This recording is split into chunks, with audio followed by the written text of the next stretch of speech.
Right now you are listening to our high school football week 3 predictions with Michelle Garmon. We go through all of the big games in central Indiana and make our predictions. And I also want to let you know about the busy weekend we have ahead. You are going to want to know about all of it. On Friday morning, we're going to have all of our Football Friday previews. Eastbrook and Frankton with Eastbrook head coach Jeff Adamson and Frankton head coach Marty Wells. Our Oak Hill Mississinewa preview with Oak Hill head coach Bud Osmond. Our Alexandria Elwood preview with Alexandria head coach Pete Gast. We preview Eastern Delphi with Eastern head coach Josh Edwards. Northwestern Southwood with Northwestern head coach Shane Turnipseed. Eastern Hancock Centerfield with Eastern Hancock coach Josh Holden. And our game of the week, Tipton and Twin Lakes with Tipton head coach Aaron Toll. We also believe that we will have an Anderson-Danville preview with Shane Arnold and a Kokomo-Monrovia preview with Caleb Small, but we have not recorded those yet. But if all goes according to plan, we should have those as well.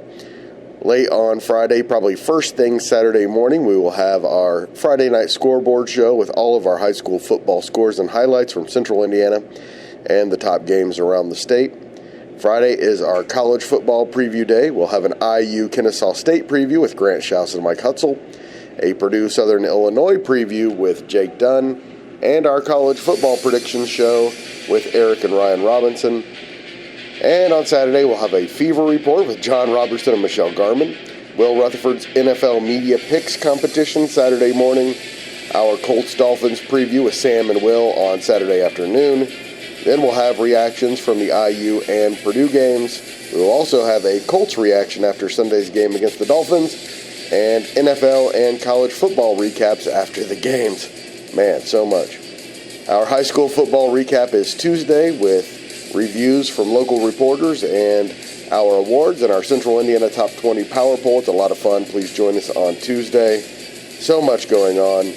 Please consider subscribing at Amazon, Apple, SoundCloud, Spotify, and YouTube. And do us a huge favor and share this podcast with your friends and family.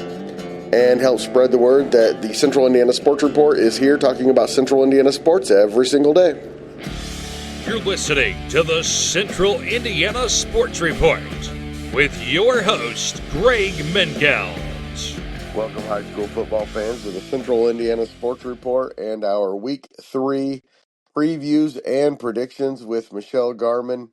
And Michelle, we are on strike 3 on technology right now. We're on extra strike and hoping that right now the Riverside app works and just using it like a telephone call because our microphone went out, our adapter went out for our microphones, and then we tried using the Riverside online and we had all kinds of craziness going on, but here we are. Hopefully this is going to work. Michelle, welcome.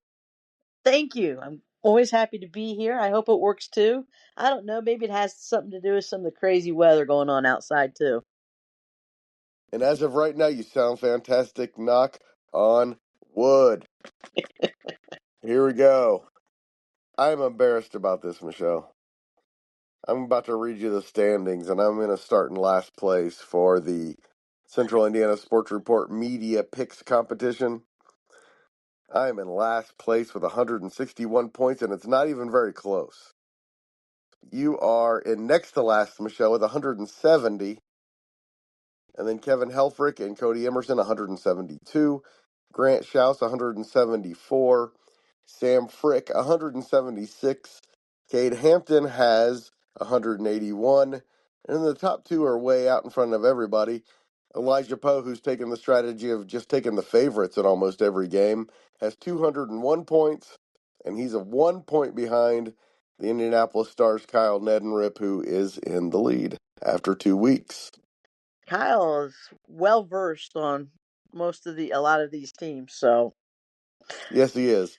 And like I said, Elijah's pretty much just picked 2 upsets a week and just kind of gone with the favorites, and so far it's worked.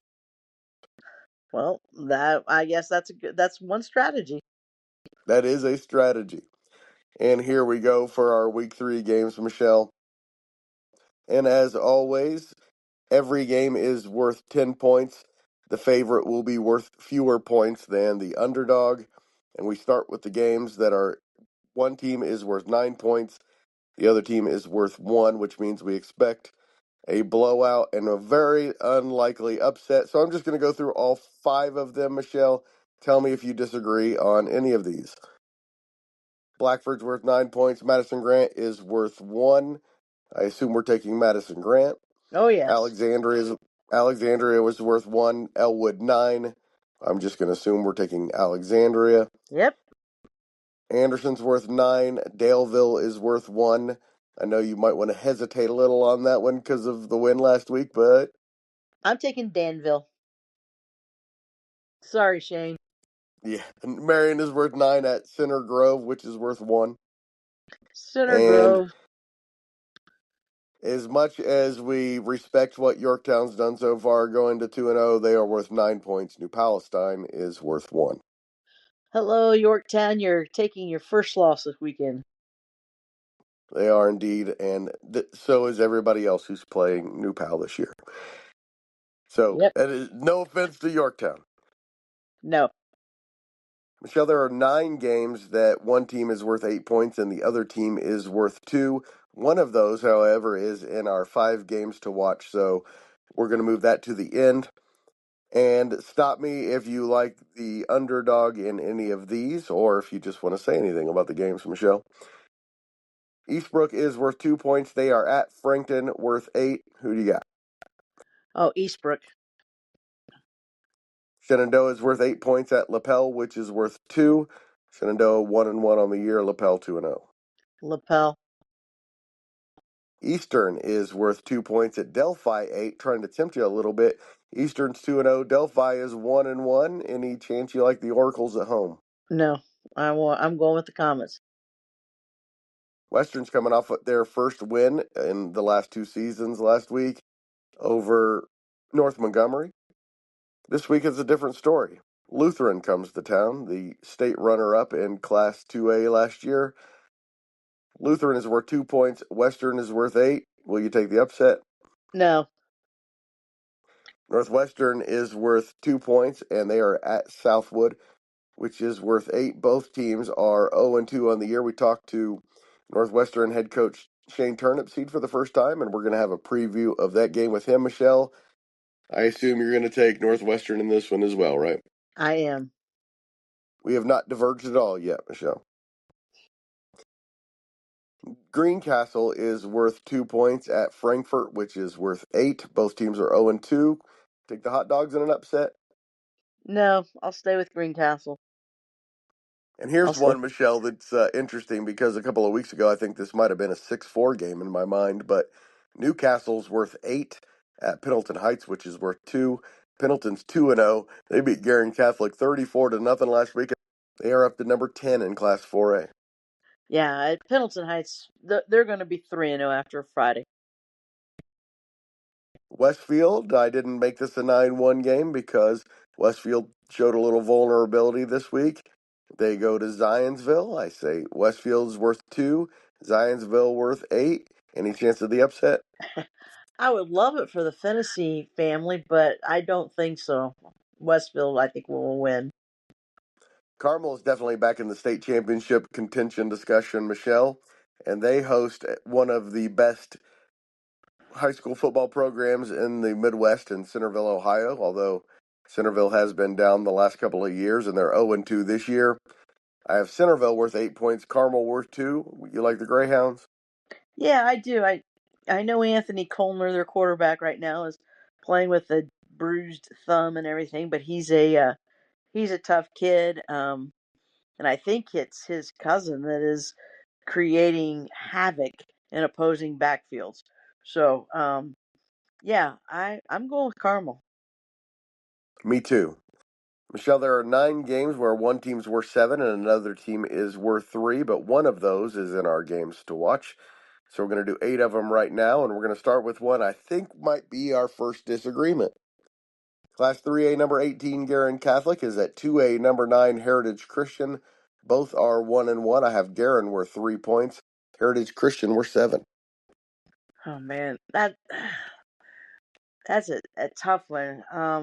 I think both programs are not quite as strong as I thought they were heading into the season. Man, this is tough. I'll go ahead. I'll stay and I'll choose Guerin. And I took Heritage Christian, and this is, a little doubt has crept in about Guerin and how good they are this year, obviously, after a 34-0 loss. And I'm just saying, because of the point differential, I like Heritage Christian's chances of pulling off the upset. Well, like I say, it's probably a game that could go either way. We stay in Hamilton County, and a big one in Class 6A, where number 11 Fishers is at Noblesville. Both teams are 1-1. Michelle, I said Fishers is worth 3, Noblesville's worth 7. Who you taking? Fishers. I am as well. I also have Franklin Central worth 7 points at Brownsburg, which is worth 3. Both teams are 2-0. Franklin Central's now up to number 15 and has looked really good. Brownsburg's number 1. Any chance of the upset? Slim. Bulldogs will win. Agreed. Class 2A, number 1, Adams Central is at Muncie Central. Adams Central is 2-0. Muncie Central's 1-1. And Michelle, I remember vividly sitting out at the Elwood golf course last year making these picks, and I picked Muncie Central in the upset over Adams Central. I was wrong. I was a year early. I'm taking Muncie Central this year. That's a tough one because Muncie Central's got the athletes but Adams Central's not your typical smaller school. They have a lot of swagger and a lot of confidence. I mean, you win a 1A title and then you win a 2A title. It's tough. I'm not sure. I trying to remember how many players Adams Central lost off last year's state championship team. I think I'm gonna go with you, Greg, and I think I'm gonna take Muncie Central. They're well coached, and they just may have just a little bit more speed than Adams Central. We believe in the Bearcats here at the Central Indiana Sports Report, and probably more than that, we believe in Coach Burrish. Yes. I'm going to take another upset in our next game, Michelle. Delta is worth 3 points. They're at Shelbyville, which is worth 7. Delta is 0-2. Shelbyville is 2-0. I still have Delta as the favorite. Do you like the upset? Oh man, this is a tough one because you just figure that Delta's going to get a win here soon. I mean, Coach Lynch is a good coach. I'll take Delta. I do think they're due for a win. I think new system, lost a few players, but sometimes when that happens, can be a little road trip like that is good for you. Straight up, I probably would just say Delta, but because it's worth more than double the points, I'm going to take Shelbyville just in case Delta continues to stumble a little bit out of the gate. This one just sounds strange to me, Michelle. Logansport is worth 3 points. They are at Central Catholic, which is worth 7. Logansport's 2-0. Central Catholic is 1-1. Can you take Central Catholic in this one, Michelle? No, I'm taking Logansport. I don't think Central Catholic. I don't think they're quite as good as they were a year ago. I just think Logansport is just pretty darn good right now. I mean, I they're the think they defending are. Hoosier Conference champions, and I think they're probably the class of the Hoosier Conference again this year. I'll tell you what, Central Catholic's not going to score a lot of points in that game, so if they're going to win, it's going to be a low-scoring game. I'll take Logansport as well. West Lafayette is worth 7 points. They are at Lebanon, which is worth 3. West Lafayette is 0-2. Lebanon is 1-1 after beating rival Western Boone last week. I'll take Lebanon. It's tough because I know West Lafayette at some point is going to get untracked and win, but I just think right now Lebanon is probably just a bit better. Yeah, I don't think there's any doubt Lebanon's better at this point, and I think they're actually pretty good. There was some doubt after the Pendleton Heights loss, but then after seeing what Pendleton did to Guerin, maybe Lebanon's closer than we think. That could very well be. I mean, they are seem to be a strong football team. There are 5 games where one team is worth 6 points and the other team is worth 4, so we think it's going to be a close game. And we'll go through each game here. One of those games, however, is in our games to watch, so we will do that one at the end. Cass is at Peru. I have Cass worth 4 points. The host Tigers worth 6. Both teams are 1-1 in a Three Rivers Conference game. Who do you have, Michelle? Cass. East Central is worth 6 points. They are at Lawrence North, which is worth 4. This should be a really good one. One of those games that you might want to go to if you just want to go to one of the best games around. Yes, and I'm gonna take Lawrence North because they're hosting.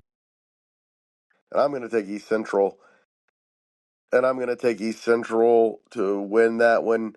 That is going to be a fantastic game. It's such a good game, Michelle, that neither one of those teams is in our coverage area, and I still snuck it in here. That's how good it's going to be. Crawfordsville is worth 6 points at Western Boone, which is worth 4. Crawfordsville's 2-0, Western Boone's 0-2, but I make Western Boone the favorite.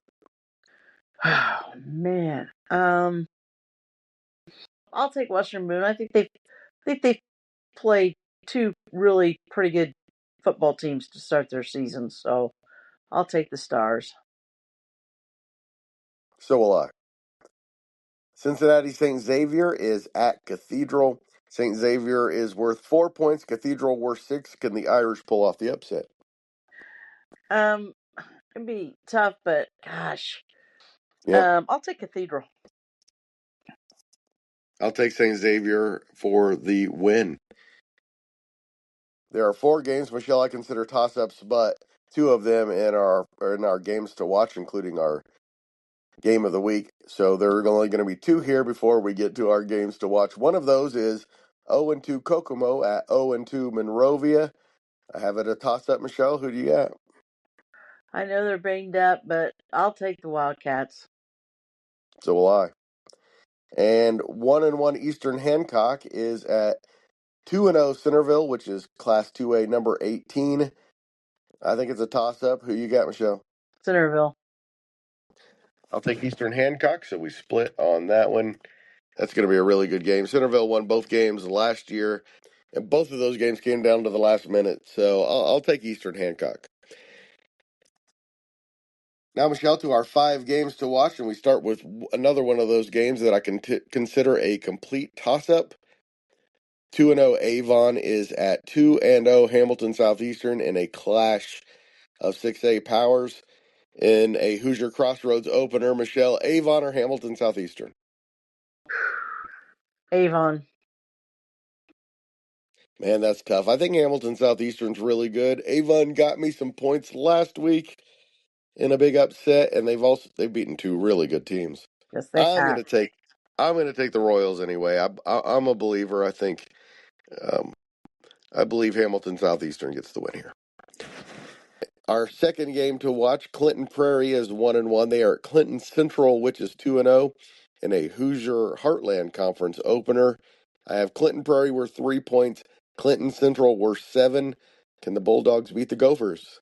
Oh man, that's tough. I know. I think Prairie is I think Clinton Central is improved, and I know that's an arch rivalry. I'll take. I will take the Gophers though, just because I think they may have a more balanced offensive attack. Yeah, it was a really good game last year, but Clinton Prairie's had their number. I'm going to say they keep their number. I'm going to go with the Gophers as well. Plus, Gophers is a really cool name. Yes. Michelle, we also talked to a lot of coaches tonight about how good the CIC is this year with 5 teams ranked, 5 teams that think they can win conference championships, 5 teams that think they can win sectional championships. Only 2 of those teams, however, this week play each other on the first week, and that is one of our games to watch. Mississinewa is 2-0. They are at Oak Hill, which is 1-1. I have Mississinewa worth 2, Oak Hill worth 8. Any chance of a Golden Eagle upset, Michelle? Oh, there's always a chance of a Golden Eagle upset, especially since the game is at their place. But I'm going to take Mississinewa.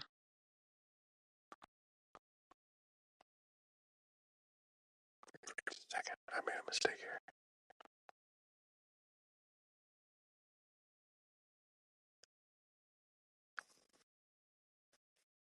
Me too, Michelle. I had my doubts about Mississinewa coming into the season. We've seen at some other programs how sometimes it just takes some time to adjust from losing a coach, especially when you lose a great head coach. And as great a coach as Jeremy Lochner's been on defense, he hasn't done it as a head coach, and you just never know. But now we know. I think Mississinewa is maybe as good as last year, maybe just slightly under that, but they're still a contender for sure. That they And are. now, Michelle, to the Central Indiana Sports Report game of the week, and I call it a complete toss-up. Twin Lakes is worth 5 points. They are 2-0. Tipton is worth 5 points. They are 2-0 and ranked 17th in Class 2A. Can I just assume you're going to take Tipton, Michelle? I am going to take the Blue Devils. 2 reasons I'm taking them. One is because the game is at Tipton, and when you only have 3 home games, I think each one of these games are at home are special to these kids, especially the seniors. That's a big reason I'm taking them. And then I like Tipton's running back by committee. I like their defense. You know, they had what I thought were, I thought Tipton and Mississinewa probably had the best core of linebackers a year ago in our area, from Tipton's all 4 and everything. And Tipton has not dropped off much there, and their defensive line is really good. And the Vaughtal kid, who's a sophomore, he brings it every night. Yeah, I'll take Tipton. I think it's going to be an exciting game, and I think it's going to be a close game.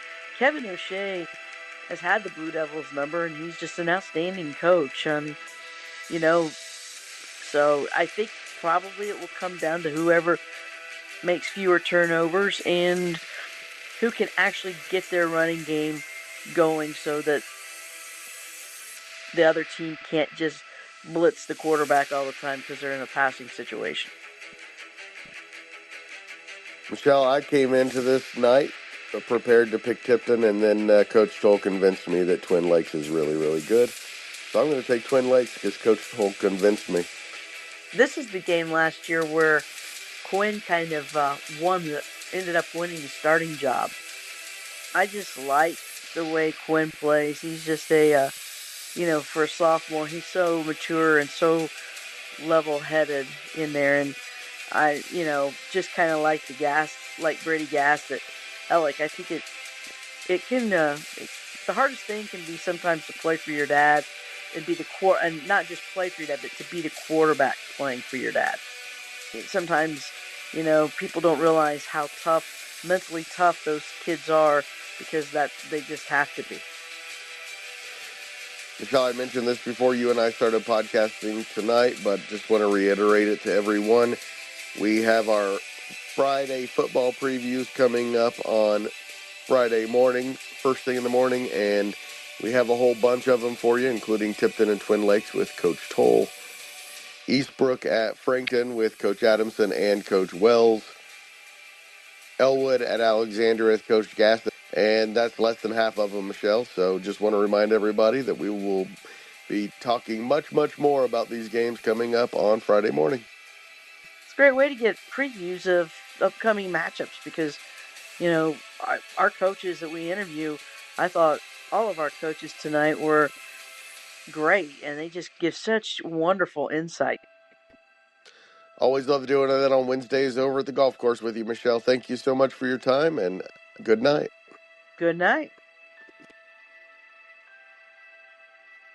The Central Indiana Sports Report is a product of ITG Media, and I love Susie.